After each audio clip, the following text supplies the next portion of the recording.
خرج داري حوالي زونا كان أويك إخوان ويبريار داوا راح مشان أنا مشان كفن في تركة كبيرة لزان شيء إنت لزان أنا مش شو أنا شيء وقاومية ليت أوقات الإيمان دينه ئێمە و کوڕەکەی قوتابیانی کوردستان ناوەندی ڕانی و پشدەر هەستان بە ئەنجامدانی خێوەتگەی سەلاحەدینی ئەیوبی بۆ هۆشیاری سیاسی و بەڕێوەبردن ئاماز لەم خێوەتگەیە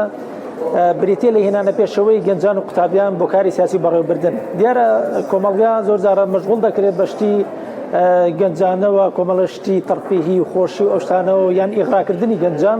گەنجان دابڕاون لە پرۆسە سیاسەکان لە بەڕێوەبردن لە ئیدارەدانی ئەم وڵاتە بۆی ئێمە لە ڕێوە خێوەتگەیەوە دەمانەوێت گەنجان و قوتابیان دووبارە ئاشناکەینەوە بە بابەتە سیاسیەکان و بابەتی ئیدارە و بەڕێوەبردن و ئەوانە بۆ لەبەرەوەی سیر دەکەین کە سەیری مێژووی موسڵمانان دەکەین بڕیەتی لە سەروەری کاتێک سەیری سوڵتان محەممەد فاتح دەکەی سیر دەکەین لە تەمەنی 18 ساڵی بووە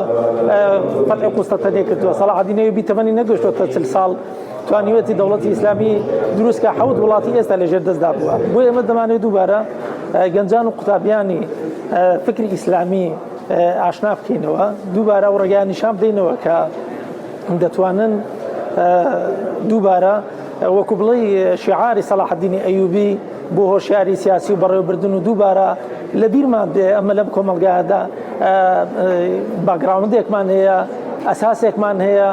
لە خۆ نەهاتووین بە ئامانجەوە هاتووین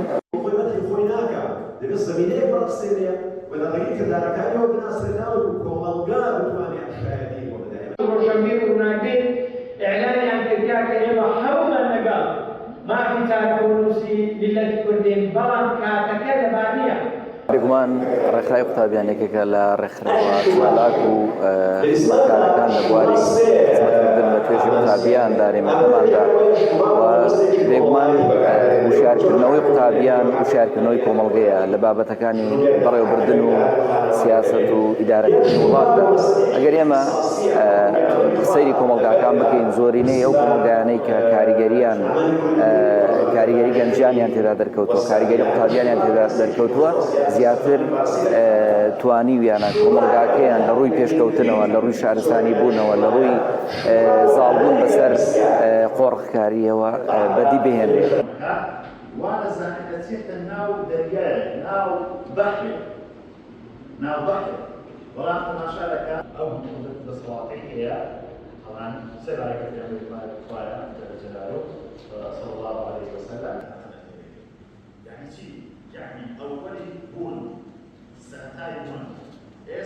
ئەمڕۆ لە ناوەندی مژدەری قوتابیانی کوردستان باوەشی لەگەڵ ناوەندی ڕانی قوتابیانی کوردستان هەستاین بە سازدانی خێوەتگەیەکی یەک ڕۆژی بۆ زیاتر لە 100 گەنج و لاوی دەڤەرەکەمان 100 قوتابی دەڤەرەکەمان دەڤەری پشدەر بیتوێن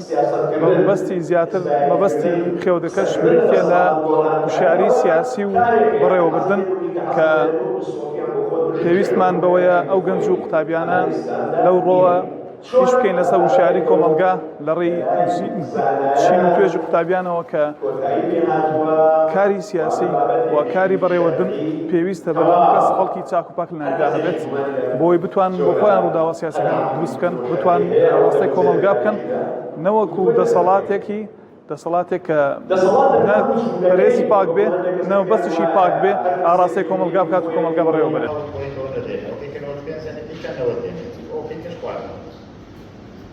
بەمەرزێک هەموویان لە یەکشەدا مەرزی و ئامانجێکردنەوەی دروستەکرێ بەدیبێنێت لەوانەیە ئامانجەکەی پێچەوانێت بۆیە ئەو کاتە ئێدانەوەکە پۆزتیڤانە بەنابڕەکان پێشتری مابوو بەس بەچۆکی ئەخێ ئەویش عەمەل حودەیبیە ئێمە وەکو گەنجانی ناوەندی پشدەر و ناوەندی ڕانی ڕێکخراوی قوتابیانی کوردستان خۆمان خۆشحاڵ دەزانین و سوپاسێکی بەپایانمان هەیە بۆ هەردوو ناوەندەکە بۆ ڕێکخستنی ئەم خێوەتگەیە کە بەڕاستی بۆ ئێمە سوودێکی زۆری هەیە وەکو گەنجانێک کە بەڕاستی تووشی کۆمەڵێک تەوژم و لایەنی سیاسی دەبینەوە لە ڕۆژگاری ئەمڕۆدا کە پێویستمان بە کەسانێکە ڕێنمونیمان بکەن دەستمان بگرن بتوانین بەڕاستترین ڕێگا و بەڕاستترین شێواز لەم تەوژمانە دەربچین و هەڵە نەکەین و هەردوو ناوەندەکەش بەتایبەتی دەورێکی باشیان هەبووە ڕۆڵێکی باشیان گێڕاوە بۆ ئەوەی گەنجان پێڕنەوە لەو تەوژمانە و بەرەو ڕاستترین ڕێگا بەرەو ڕاستترین ڕێگا ئاراستەیان بکەن. يعني چی؟ يعني أولي بون سنتاي بون ئێستای بون سەید لە خۆ کوشتن دەکەن کارێکی خراپە بۆ ئیماندار هەمیشە وایە دەڵێ ئەمە باشترینە واستەمت مع سلەیمان لله رب العالمین ئەلێرەدا ئامانجەکە بێت جا لێرەدا بەڕێزان ئەوەیە ڕۆدا و دروستکردنی ڕۆژەی وڵام ئەوەکەی پێشخۆی ئاوردەیەوە بۆ دێنێت کە ئەرکی دەسەڵات لە ئیسلامدا بریتیە لە پاسەوانێتیکردنی بنەما شەرعیەکان و هەروەها لە ئیدارەدانێکی